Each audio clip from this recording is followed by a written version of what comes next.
Thank you for joining us. We will be starting with our first panel of the day. Our first panel, Navigating Digital Privacy for Journalists, is moderated by Hridayesh Joshi. Hridayesh writes on environment, climate change, sustainability, and energy. He worked at NDTV for 15 years and is now a full-time writer and researcher. Joining him is Meena Kotwal, founding editor of the MOOC Nayak, Meghnad S, digital content creator who runs the popular YouTube channel Meghnad, and Ritu Kapur, co-founder and managing director of Quinn Digital Media Limited, and Aslah K, founding editor of Maktub Media. To ensure a focused discussion, I just kindly request everyone to switch off their mobile phones and we can begin now. Thank you very much for coming here. I hope I'm audible. So, I have been asked to conduct it bilingually, but it's up to the panel, whichever language they choose to speak. The privacy, more or less, particularly the digital privacy, we all, this has been an issue around for some time, and we all have been concerned and we all have been discussing about this. Snooping and, going who is writing what, who is doing what, who is meeting whom. It has been a concern worldwide, more so for the people who are in writing, who are journalists, who are filmmakers, even poets, activists. They all have been wary of this. They are all wary of this fact that there are weapons in the hand of government and weapons in the hand of powerful. Why I'm saying so? Because only those who they are afraid of what is being written and what is being talked about, especially about policy making, especially about human rights and many other things. One thing I want to say before I start, because these people will throw light on different issues, that I'm not much worried, which has been in discussion in last at least 6 months, since August, when this data protection bill came, about the people who are well-known figures, who are well-celebrated figures, and those who have a lot of following and those people who know. I'm not worried about them. I'm not worried about people like me who are independent journalists but covered by organization like News Laundry, who will always stand by me. This concern which we are discussing for journalists today, I believe, and I believe that people will share my thought. It is mostly we should worry about the people who are far away from the power axis, that is Delhi, Mumbai, Hyderabad, Bangalore, and those who are not covered. And even if they are working for an organization, I can give give the names. Those organizations will not back them when they are under threat. They are journalists only. They are journalists till the time they are not, till the time the government is not going after them, or powerful are not going after them. Government, when we talk about. So there are a lot of things to be said. Straight away, I will go to my panel. We are, because of two more discussions, they will widely and deeply talk about telecom bill. They will talk about broadcasting bill.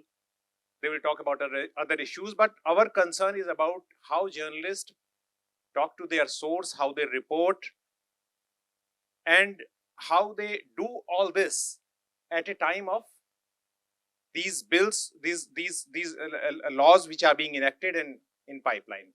So I'll start with Meghnad. Meghnad, you have been writing for on these issues, and you have been doing Twitter threads, X threads, and a lot of stuff on social media also. I just want to speak. I just want, because there are two more panels, but just tell mostly why we are doing this. What is the use of this discussion today? Of course, we want to spread awareness, but just give a brief idea of the three bills. I would add the data protection bill also, because that affects the RTI, and RTI is the main one of the main weapons in our hand to dig out the information. And then the bill which is passed, but rules are being framed, and the third one, telecom bill. Okay, I want to start this discussion by making it a little broader first, because we are talking about journalists, right? But the difference between a journalist and content creator has been blurred massively, and thanks to these laws. Actually, I'm not saying it, the laws are saying it. So this is not just about journalists anymore, this is about anyone who is giving any sort of news, making any sort of social commentary. I would even include comedians in this. I would include Instagram meme pages in this. I would actually include people who are running WhatsApp communities also, who are sharing videos or giving news there as well. So please understand, this is not just about journalists anymore. Journalists would be attacked first because it's their job to sort of inform the people. The second thing that I want to also sort of highlight is sort of selective application of laws, right?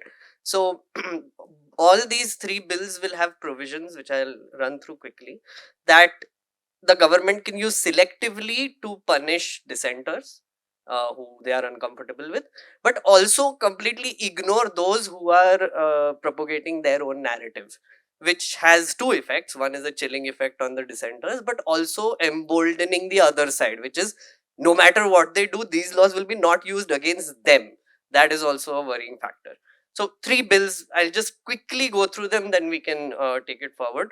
Telecommunications bill, as the opposition has been suspended, it is being passed by Lok Sabha right now. It has already been passed. Today it's in Rajya Sabha. Okay, so mota what this does is that it has a extremely broad definition of what telecommunication is, right? Telecommunication essentially means any message that can be sent by wire, radio, optical, or other electromagnetic systems, whether or not such messages have been subjected to rearrangement, computation, or other processes.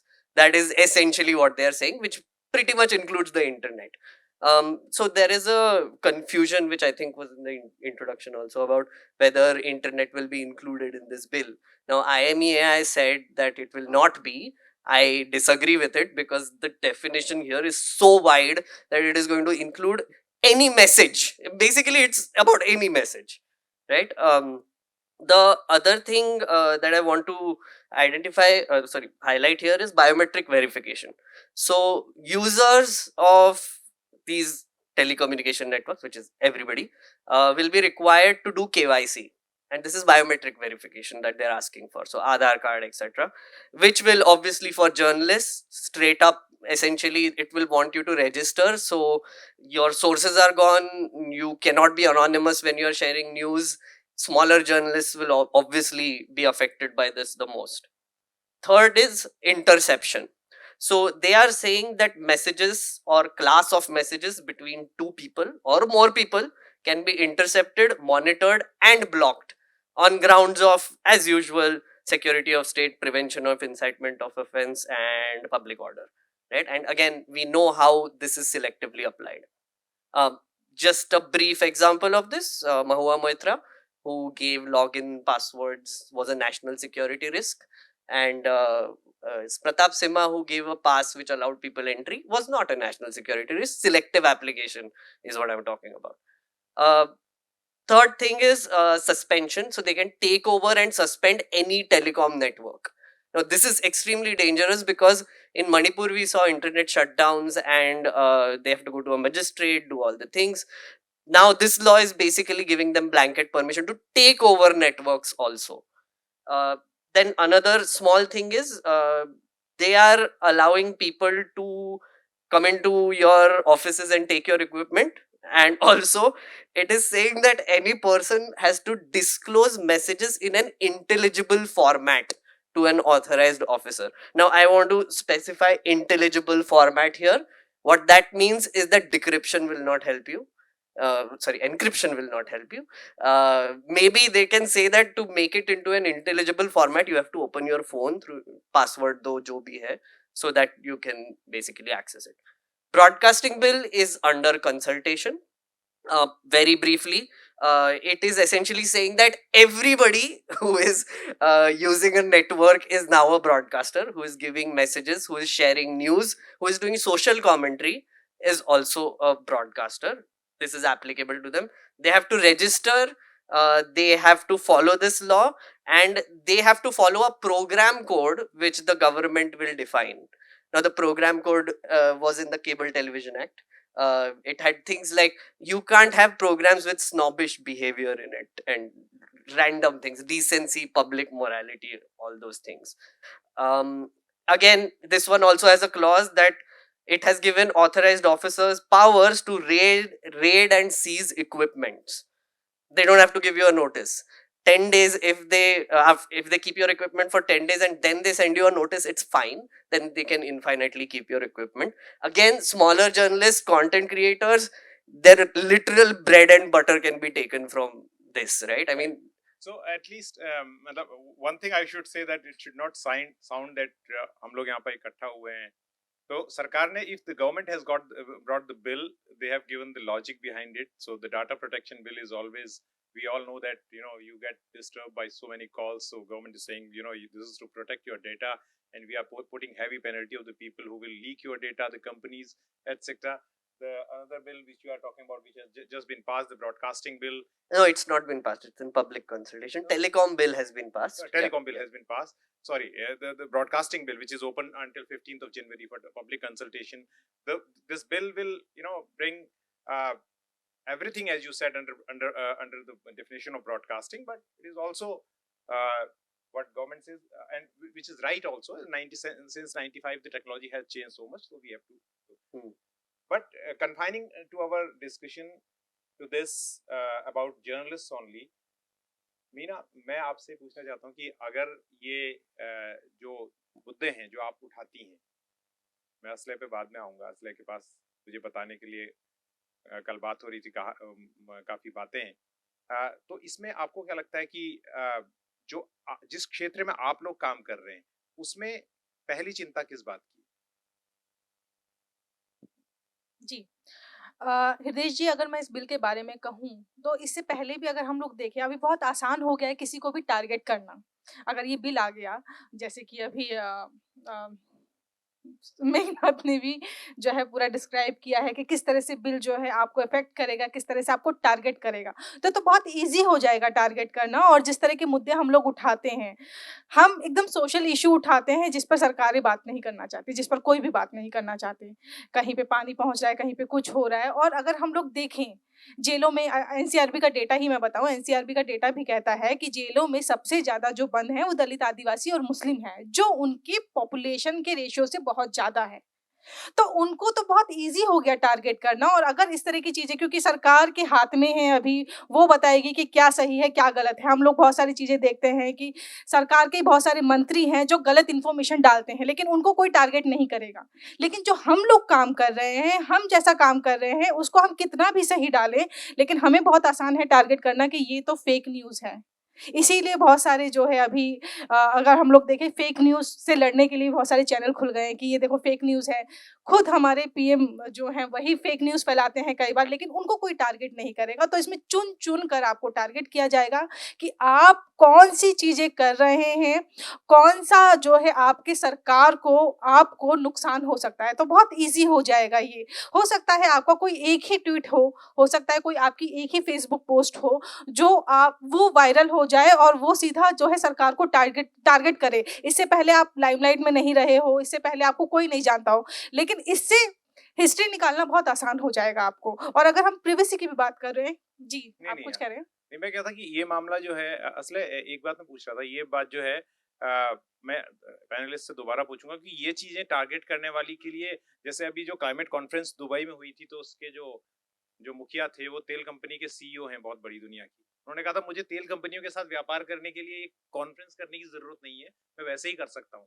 तो sorry, I mean you will be more comfortable in English. So I just wanted to ask you, the government, I don't believe that actually needs these bills, but yesterday, I mean, these bills will of course give more might to government hand, but they can do it in any way. What you have suffered, just you were telling me yesterday, if you want to share that story, these bills were not applied. So what happened and how did it happen? Thank you for having me. So I'm not going through the technicality of the bill, so I'm sharing an experience. So just a month ago, I was summoned by Kerala police. So they came to my home. So they said, you have to come to police station. It's very like 2 kilometers from my home only. So I thought some special branch, they're asking how Maktub is going, something like that. said it's about a case, and they gave the FIR. The FIR named Rajas, a freelance journalist in Kerala. So he regularly writes for Maktub. So he wrote up story on Kerala police anti-Muslim, alleged anti-Muslim bias in a case actually. So they didn't send the FIR to the Rajas. So they didn't call him. They called me as an editor. So Rajas is in Kochi. FIR was on his name and they called on his name. So Rajas is in Kochi, in Ernakulam district. So Maktub's office in Calicut and Delhi. So the FIR was registered in Vadagara, my home place actually. That too so motor FIR. So the police said, as an editor, I am the accountable, I am the responsible, I am a potential accuser actually. So they interrogated me for 5 hours. So, and they have the screenshots of my social media posts since 2014 when I started Maktub. Like they have the screenshot of my social media posts, like almost 9 years social media posts they have. What you had said on those Yeah, posts? I have shared Maktub Media's posts and I have shared the Wire's posts. I have shared some Malayalam posts on social media. What were they about? Those It's posts? about like political issues, human rights violations, Maktub stories, and they're asking who is he and who is this person, and how you know him, why you shared this post, who liked them and who shared them. So these are the posts. So and they said they wanted to check every facet of my digital presence since 2014. So they said which phone I used to edit that Raja story, which phone I used to edit, which laptop. So yesterday I am in Delhi only. So yesterday they came to our Kerala office and they said whether I edited that story sitting there. So they have to check the office space also. So and a day later they seized Raja's phone and they gave the seizure memo, and we approached the Kerala High Court to quash the FIR. So it's like the same happened like in last 3 months ago. I was reading Siddiq Kapur's charge sheet. So in Siddiq Kapur's charge sheet, UP police as a major evidence, they were mentioning a conversation between Siddiq Kapur and Professor P. Koya. And who is Professor P. Koya? Professor P. Koya is an editor of Tejas Malayalam News Daily, and Siddiq Kapur is the reporter of Tejas. And Siddiq Kapur's beat is human rights and political issues in New Delhi. So they said Kapur was asked by Koya to go there and to write some reports to cover the protest, and he said major evidence that Koya is instigating Kapur to do the story. Right. So a daily, like very routine journalistic assignment, or conversation between an editor and reporter deemed to be a national security threat. Right. So just tell me, which law did they invoke? I mean, because these laws are not applicable, we are talking about. It's section 153 only. It's a bailable offense. Okay. So Ritu, I just wanted to ask you, when we talk about journalists who are covering for big organization or big faces in social media, big YouTubers, they are not as worried, but you run an organization. When people are associated with an organization, they are little, relaxed because organization will come for the rescue. They will have a lawyer, they will have resources. But the person who is running the organization has its own concern, because in this highly politically charged atmosphere, sometimes people also go overboard.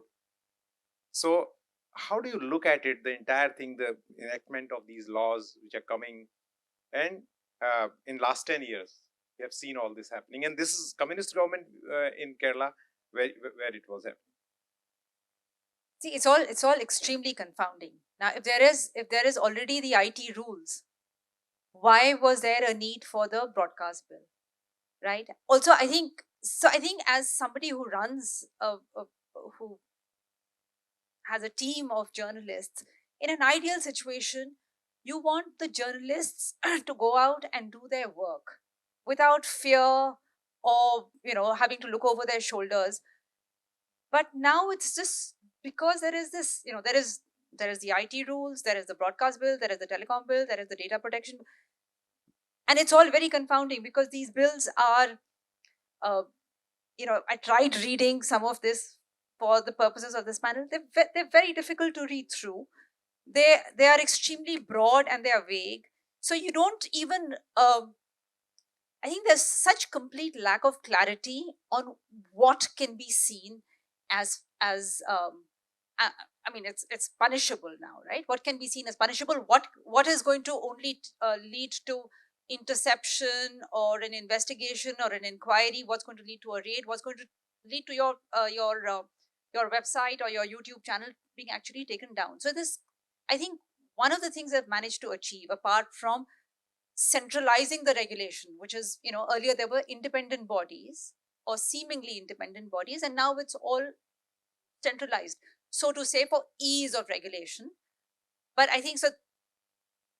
So now, how do you protect the journalist such that the journalist is going out to do her work without having to worry about, does this deal with sovereignty, National security. national security, friendly relations with friendly countries, and when you're covering let's say you're covering a case of sexual assault, where what could be construed as decency or not being decent or public morality. So it's, I think, what this will has achieved is it's created enough confusion. There is already a chill. They're also coming at it. They're coming in an environment. These bills are being rolled out in an environment where Faruqi gets arrested for a joke he may have cracked, where he's already referred to Siddiq Kapur. So there's already an environment in which these bills have rolled out. So there is, and we already know that as far as OTT platforms are concerned, there is already self-censorship, pre-censorship already happening. So, I don't know if there are any easy answers. He's already pointed out that all those, I would have said. But what I was interested, in knowing that there are a lot of people on YouTube, and which has come out as a very forceful medium. They give a very good comment. They give I'm not using any adjective, good or bad, but they give a commentary. But there are people like the Reporters Collective. They give hardcore, fact-based reporting. Right. So, do you tend to draw a line among people who are working there? Stick to the facts rather than going for the commentary, because commentary is also important. But I will have a different page for commentary, different opinion maker who will speak on it. You just stick to the facts. Do you say this? You can't do that. News is, in their own definition of what news is, they say analysis, right?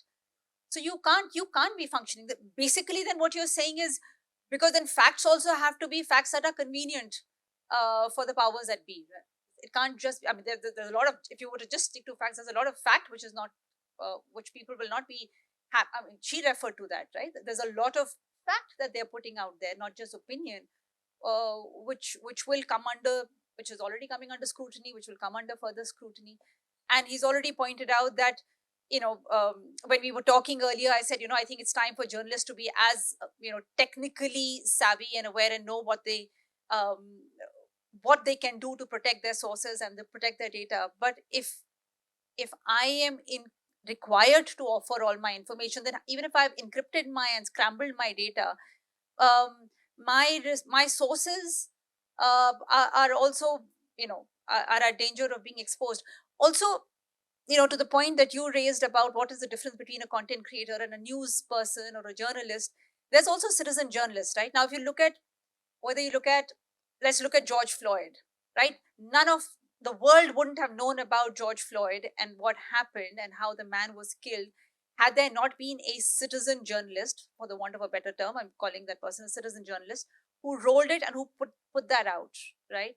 Now, I am going to be, as an individual, I mean, at the point we run my report, which is a citizen journalism vertical, the average citizen of the country is also going to be so wary of, I mean, so much of the news that we put out today is triggered by something that a citizen has put out, right? Right. No, I was reading a report some time back of Article 14, where a journalist reported in Kashmir.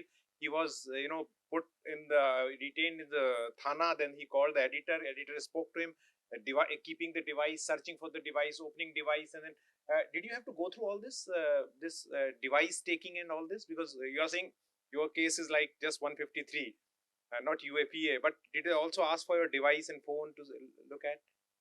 And I expect, and I think this is my wish, that the panels and next two panels, lawyers will be there. People should ask, which Ritu was also telling, that what is the recourse, what they can do. So just wanted to ask you, I mean, what was the No, they seized the phone of the freelance journalist who wrote the story. So, and yesterday only the Vadagara Municipal Court dismissed the petition for the return of the phone. They said you have to send the forensic lab for the phone. So they asked my phone. I said I'm not using the phone for journalistic work. I'm using my laptop only. That's in my office. They said okay, that had happened. okay. Sorry, just to Ritu's thing, I just Yeah, yeah, wanted please, to point please. out. Yeah. So I was in Pune, like we were in Pune, and like I just did like a random poll of the audience to ask them where they get their news from. There were a few people who raised their hands and said that they got their news from Instagram, right? And one guy got up and said that he gets his news from Instagram meme pages specifically, right? Which is they're making memes and there is some news item in there and they get curious, they go search for whatever. So that counts as getting news, right? So the reason why I started by saying that this definition is being blurred is because it is completely dependent on what goes viral.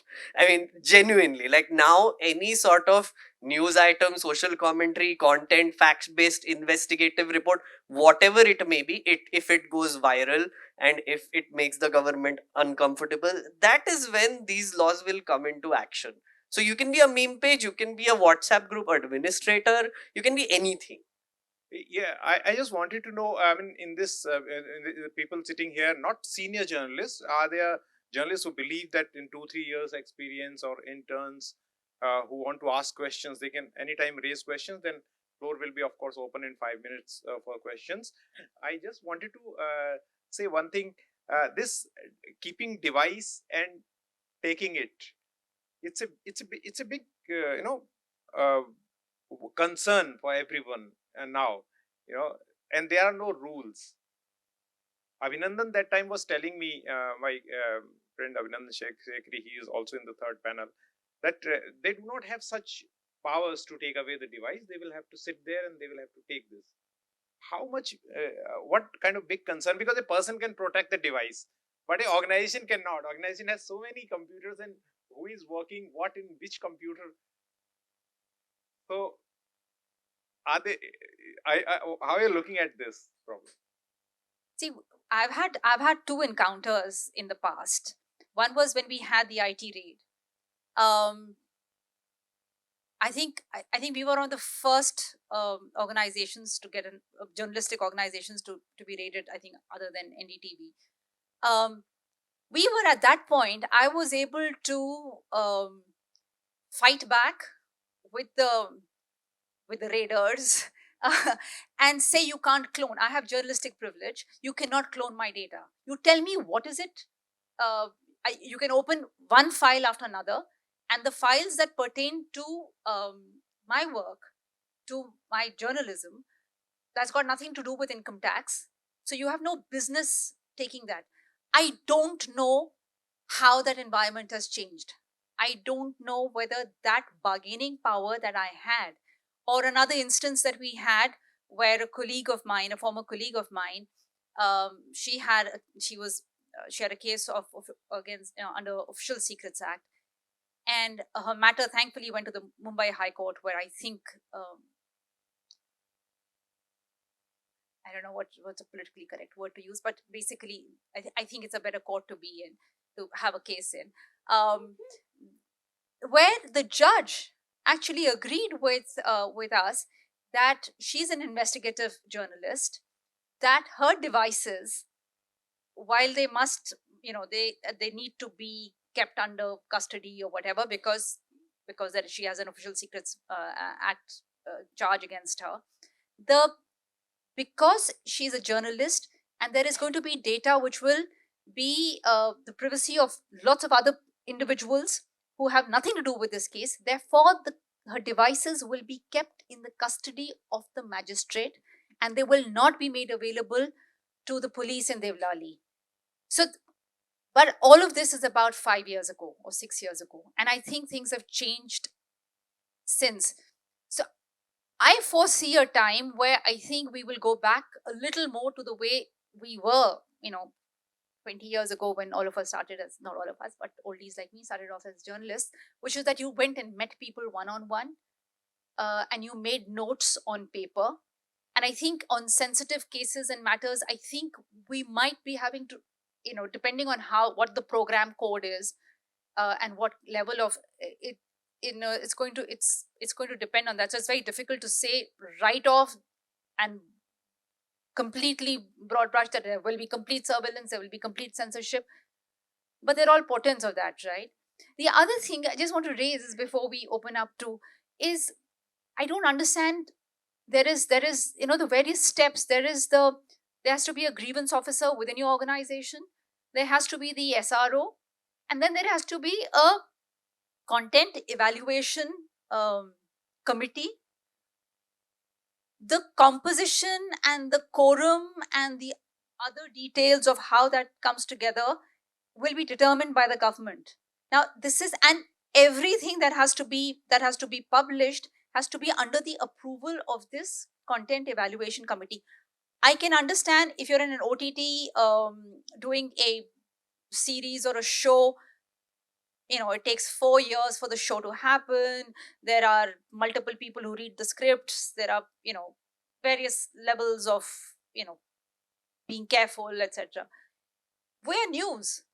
We're publishing news on the go. News is breaking all the time. And there is a reason why news organizations have editors. Why do we need a content evaluation committee? But basically, the sense that one gets at this point is that it is so that there is a entity or a body which is reporting to the government, which is accountable to the government on the programming code, right? But So- I must tell you are in minority who are worrying about all these things. Our main TV channels, who are the media that matters, they have very well understood this, and they have got their process and their self censorship, what to go, what not to go. One person told me, my friend, today only, when I was preparing for this, that people come running that this has to go, this doesn't have to go. So one thing before, anyone can ask question. कोई भी सवाल पूछिए, कोई comment करना है, senior journalist यहाँ पर बहुत सारे हैं, अगर वो बोलना भी चाहते हैं तो कर सकते हैं. मैं एक सवाल आपसे पूछ रहा था कि मूक नायक में जैसे आपने कहा कई मुद्दे हैं, अब ऐसी स्थिति में आप ये चूज भी करते हैं कि ये मुद्दे पे हम स्टोरी करेंगे और इस पे हम स्टोरी नहीं करेंगे, क्योंकि ये मुद्दा समझ का भी है ना. मतलब मैं यहाँ पर एक बात ये भी कहना चाहता हूँ, बहुत सारे लोग हिंदी में समझते हैं और हिंदी मेरी जुबान है तो मैं उसमें कह सकता हूँ कि commenting and doing story on everything for a freelance journalist is not necessary maybe because of his sustenance, but not because of his understanding and compass, because it's very difficult to write a story on economy and doing a story on coal and doing a story on human rights. Everything हर किसी की अपनी expertise है, but आपने तय किया हुआ है कि इसके भीतर भी हम ये स्टोरी करेंगे या नहीं करेंगे. ये मैं इसलिए पूछ रहा हूँ क्योंकि इस डिस्कशन का मतलब ही है कि कैसे जर्नलिस्ट काम करें, तैयारी करें. बिल्कुल, जैसे रितु जी ने कहा कि हम लोग जो एक टीम चलाते हैं वो जर्नलिस्ट की टीम है. तो जर्नलिस्ट, बहुत सारे पुराने जर्नलिस्ट हैं यहाँ पे. तो पहले जो जर्नलिज्म होता था तो उसमें फैक्चुअल चीज़ें होती थी कि फैक्चुअल होना, करेक्ट होना है आपको, आप लीडर होके आप जर्नलिज्म कर सकते हैं. हम लोग भी यही कहते हैं कि भाई फैक्चुअल सही होना है, आपको जर्नलिज्म करना है. लेकिन यहाँ पे वो जर्नलिस्ट बैठे भी हैं. एक बार मेरी बात हुई थी उन्होंने, और उन्होंने जो उनकी स्टोरी थी तो उन्होंने बिल्कुल वो सरकार पर टारगेट कर रही थी और मुझे वो स्टोरी लेने से मना करना पड़ा, क्योंकि मेरा फोकस पहले तो कास्ट रहता है, फिर हम लोग जेंडर की तरफ जाते हैं. तो वो स्टोरी ऐसी थी कि वो सरकार को डायरेक्ट सरकार पर हमला कर रही थी. तो मैंने सोचा कि मेरे पास इतने सारे संसाधन नहीं हैं या मेरे लोग बैठे नहीं हैं पावर में, मुझे प्रोटेक्ट करने के लिए कौन आएगा. तो मुझे वो स्टोरी के लिए मना करना पड़ा. स्टोरी बहुत अच्छी थी, वो उसमें बहुत सारे जो है फैक्ट्स थे, बहुत अच्छी थी, वो पढ़ी जाती स्टोरी. लेकिन मुझे इसलिए मना करना पड़ा कि मैं कहाँ जाऊँगी फिर जब मेरे पे हमला होगा तो, और मेरे जो जर्नलिस्ट हैं उन पर हमला होगा तो मुझे बहुत सारी चीज़ें ऐसी करनी पड़ती कि बहुत सब चीज़ें मुझे मना करना पड़ता है. क्योंकि अभी का जो टाइम हो गया, हो सकता है आपके पास वो फैक्चुअल जो डेटा है वो आपके पास होगा, सबके पास नहीं है. तो अभी हम लोगों को क्या सोचना पड़ेगा जब इस तरह का बिल आएगा. तो 2-4 बार सोचना पड़ेगा ये स्टोरी हम लोग करें, ना करें, कल को कुछ हो गया फिर क्या करेंगे? क्योंकि बहुत ईज़ी है आपको झूठा कहलाना, आपको झूठा बताना, ये बहुत ईज़ी हो जाएगा इस बिल के बाद। तो वो सब चीज़ें सोचनी पड़ती हैं हम लोगों को भी और वो पूरा एडिटोरियल में हम लोगों को डिस्कस करना पड़ता है कि ये स्टोरी लें, ना लें, लेंगे तो क्या होगा, नहीं लेंगे तो क्या होगा? वो सब चीज़ डिसाइड करनी पड़ती है। क्योंकि वही है क्योंकि एक ही तरह के लोग सब जगह बैठे हैं तो बहुत मुश्किल हो जाता है हम लोगों को फिर वो सफ़र करना कि हम लोग कहाँ फिर वहाँ जाएँगे। So I just wanted to understand from you. You have a good understanding of down south. Is the condition there the tolerance of governments and as part of Chhattisgarh I covered a lot. I did not see much difference. Difference maybe because of reporting in media, but harassing the journalists and this all Hasde Varanya was happening.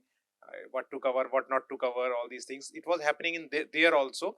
So in 4 states of Andhra, Tamil Nadu, can you give us how do journalists talk about these things? Will they all be as worried as we are here, or will they think these are central laws may come, but the state police will not harass us?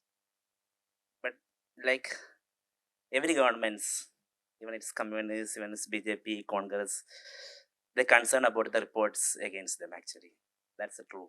If it's in Kerala government, Tamil Nadu government, Telangana, if you write against government, if you question the power, so they will be worried. So they will come to your home, they will take the phone, everything. That's happening everywhere. So I was like thinking that Delhi is not at all safe, so I have to go Kerala. So when I Even if you go to Sri Lanka, then still Yeah. this problem will remain. we started we opened our office on the 13th November and 2 days after the police came. So our office inauguration was like from 10 a.m. to 10 p.m. It's a one-day program. So at 10 a.m. the special branch officer Manoj Kumar came at 10 a.m. and he left at 10 p.m. only. So he was there at all. He may have come at 10 p.m. Yeah. and could have left at 10 a.m. It's everywhere actually. So while we're talking about the digital privacy of journalists and the protection of journalism, so I'm like remembering 2 persons that were in Kashmir.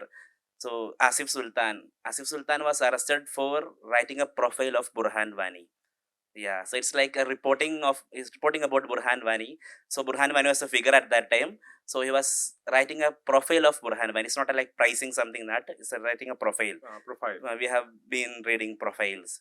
And the Fahad Shah was arrested for an opinion piece a person wrote on his website. So he was the editor. He was like 21 at that time. Fahad Shah was the editor, and he was arrested for giving the platform for opinion piece. This is how things actually. Meghnad, I'm just waiting for the questions to come. Yeah, but just give me in 2 minutes. What do you think? Lawyers will speak about it, but what comes in your mind? You have been around journalists. You have worked journalistically. You have done a lot of work. What are the 3-4 things journalists can do at this moment? Then Jatin. Okay, this is a very difficult question because the more these laws you are in the panel to ask difficult yeah, questions. but here's the thing, like Ritu, I completely hear you when you said that you were reading these laws and got very confused, because for someone who is working in tech policy, and I think tech policy people will know this, these 3 laws that I spoke about, including data protection, have so many overlaps on each other, it's a little confusing. Like broadcasting is declaring everybody as a broadcaster, telecom is taking over all networks, and data protection requires you to give any information that is asked of you, right? So then, like, I mean, it is all about information at the end of the day. It is all about What is your data. So yeah, you tell me. Journalist organizations will also be seen as data fiduciaries. Yeah.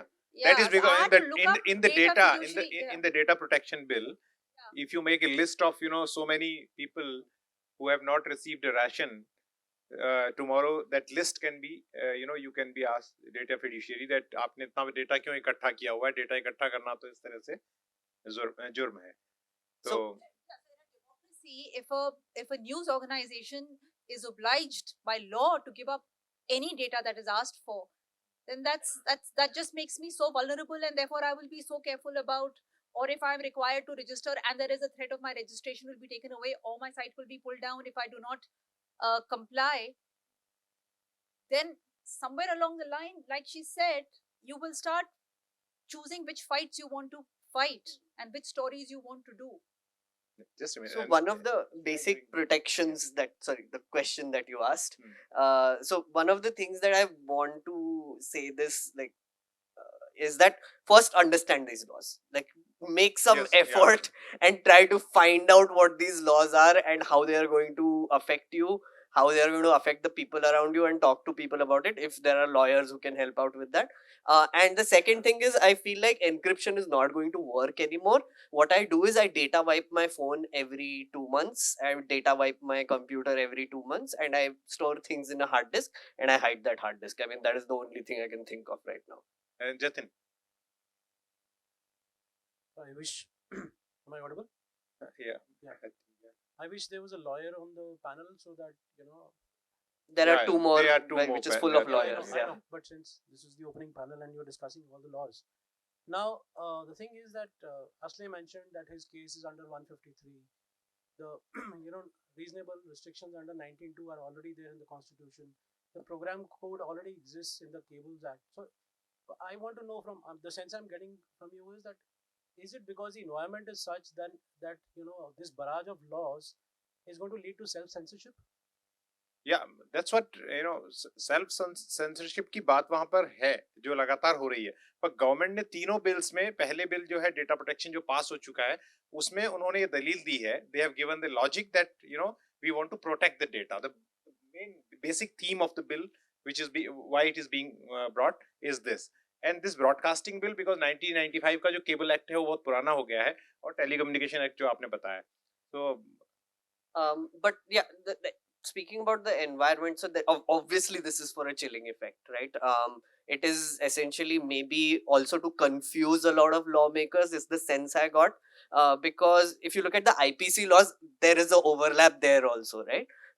It is now including electronic evidence, and that can be used against you, but there is no procedure given on how that electronic evidence is taken and whether tampering will be prevented, right? So hash function, hash value, we keep talking about it, but none of these laws are actually talking about it at all, right? So that is there, but this is definitely being done to have maybe two effects. One is, of course, chilling effect, where self-censorship karna padega. Just to give you a small example, I was covering the Parliament breach story, and I'm editing my own video, and there was a picture from Parliament about the smoke scene, right? I saved it as smoke bomb, right? And I got scared that if police comes and if they look at my computer and they see like the word bomb in it, I'll get screwed. So I literally renamed my own image, right? The Chola Bhatura. second is, yeah, I mean, the second one is the confusion part, right? Because what these three bills will definitely do, and it is already happening to us, is it is confusing us. कौन सा law कहाँ से किस पर use करेंगे, कौन से situation में यूज करेंगे, there is no way to tell anymore. So it is like this unpredictable element that they've just added. So anything you do can be potentially acted on. So there's been an environment of selective implementation of laws, right? तो आखिर में to wrap it up, okay, I thought 4:30. Yeah, please come because people were. How much time do we have more? Okay, I thought 4:30 is over. Okay. Hi, my name is Akshat. Yeah. My question is that as a collective, what can news organizations do to lobby against these bills? Because there has to be some sort of lobbying, either lobbying of public opinion or lobbying of with the government directly.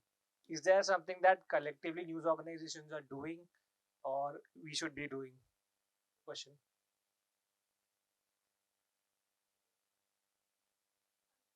Organization, तो आप दो. Yeah. Is it working? I think the Editors Guild, DIGIPUB, and several such bodies have put forth their views and their concerns. The Internet Freedom Foundation has also, raised a whole. I mean, they have the ability to, I think, go through the bills in far, deeper understanding of that. I think so. There is a lot of that has been going on, but I think what we need is, given that these bills can have a chilling effect on journalism per se, I think what we really need is to be able to be in conversation with the ministries. Uh, and DigiPub, I know, I mean, Dhanya has, we've sent several mails and letters to the MIB asking for meetings for consultation. No. Avinandan will know better, but I don't think there has been any official response, right? Over a year. So Data protection, yeah. Earlier as well for the IT rules. So one thing we are still waiting for more questions. I want to tell. Yeah, please. Hi, my name is Halim. I write for the Outlook Business Magazine. My query is regarding something that ma'am said earlier about not giving up your device, stating your journalistic privilege. Now, is that something that's hard coded in law? Because even the telecom bill also says that, like, they have the power to temporarily take over the network. So a device definitely is part of the network. So suppose one of us is asked by a law enforcement officer or any authorized officer to give up your device, there's not much you can do to prevent that, is there? Like I said, I think the situation has changed from the time that No, in the broadcasting bill, there is definitely a clause which says that you have to give your device. There is no recourse there. In the telecom bill, they said that any devices associated with the network can be seized, which means there is no recourse, right? So now basically they're hard coding it into law that you have to give your device. Not just that, that intelligible messaging that I said. So you can't encrypt it either, because then, like, if they say कि मुझे कुछ समझ में नहीं आ रहा है, so you have to literally give your own sources up to them in an intelligible format. So they might ask you to make an Excel sheet of all your sources. So that is also an intelligible format, right? So they'll make you do the work now to give them evidence. I think what one foresees also is the amount of our time and resources that can go away from our journalistic work to litigation, to doing some of this that Meghnad has listed out. So I think there's also you already have a situation where trust in news media is there's a deficit there, and I have a sneaking suspicion that this will erode that further. For questions. So one thing I was the idea, I was just thinking that the way journalists conduct themselves on social media, that is also very important. If you feel very strongly about something, it's good, in my opinion, and मैं इसको अपने को unpopular करने के खतरा उठा के भी ये बात कह रहा हूँ. तो one way of saying thing is to write opinion structured piece about something, which will definitely take a time. Some random person is a software engineer or someone who is a shopkeeper who comes and gives an emotional outburst on social media. That's a different thing. But sometime it is very obvious, and we should put the spotlight on ourselves also, that journalists also behave like very superficial remarks, and then they are लोग कहने लगते हैं अरे आप भी तो trolls की तरह काम कर रहे हैं ये वो. I mean, to disciplining ourselves, saying whatever you want to say, everything you want to say. You can do good long threads with facts. You can speak in a civilized language. You can do good piece. I'm not talking about the journalists who are जिनकी अभी हम बात कर रहे थे, जिनको उनके काम के लिए परेशान किया गया. But people who are journalists, they also sometimes throw fit on social media, and when you do it very frequently, you tend to make mistakes. And this is something which just crossed my mind. This is person to person, it varies. Some people say ये तो हमारा तो बोलने का अधिकार है, we have freedom of speech and everything, but the freedom of speech with facts and just using the freedom of speech is two different things. So this is something which is along with this, I thought to share from here. Any more question from you? Yeah, please. How does this current situation compare with the history of press freedom from the time of independence? How much better was it, and how much more difficult and different is it now?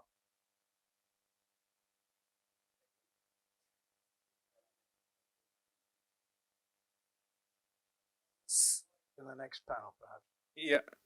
No, the we have between independence and now when we are talking, we have seen time of emergency, which is often we are being told we are told there was a politician called Bansilal. It is written in the book of Janardhan Thakur. Since you said so, I am giving this this story to you. He would say, and he was very close to Sanjay Gandhi, Prime Minister's son, that do not eat pakoras on newspaper, because newspaper, they write so many lies that they are very, very vicious and very poisonous. So in terms of language, demeaning language, in terms of abuses, it has come to us journalists for long, since decades. But this is time where we are talking about, and everybody feels that when he is writing or she is writing, then we are under threat. People have been under threat, but because these laws are very powerful laws, so we are discussing how to. I have a little bit of a broader answer to your question, if I may. So during the time of emergency, as you said, there are newspapers. What has eventually been happening, at least since I've been like 95 Cable Television Act, which is being replaced now, the IT Act and all those things, which were old acts, which were controlling a different form of communication, like telegraph, newspapers, etc., are being modernized.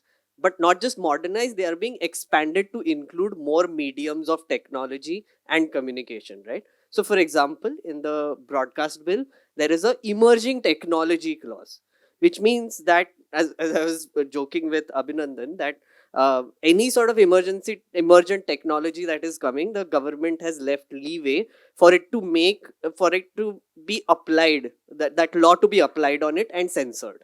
Right. So tomorrow, if I go on the balcony and start using a microphone and loudspeaker to scream news out, that can be termed as an emergent technology, right?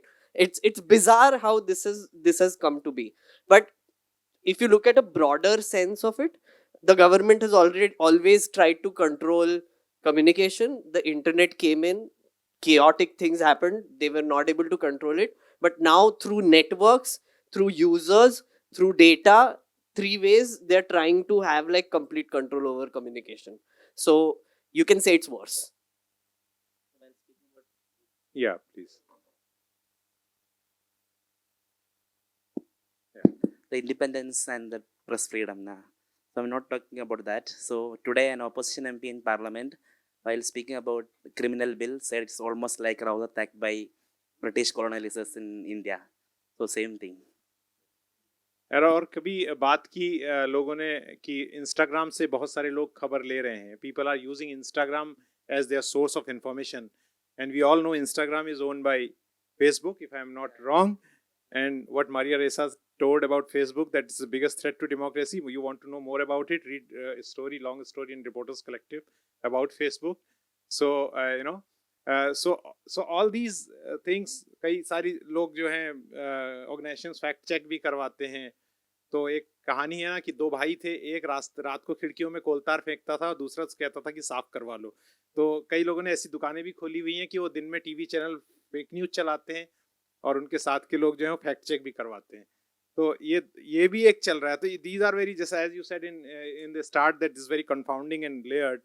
As an independent journalist, I can say all this. Okay? So thank you very much for being there. You want to add something? I just want to, I know because I spoke about it when we were talking. I just want to see what everybody thinks. That, we are currently press. News media is only protected under Article 19 of the Indian Constitution.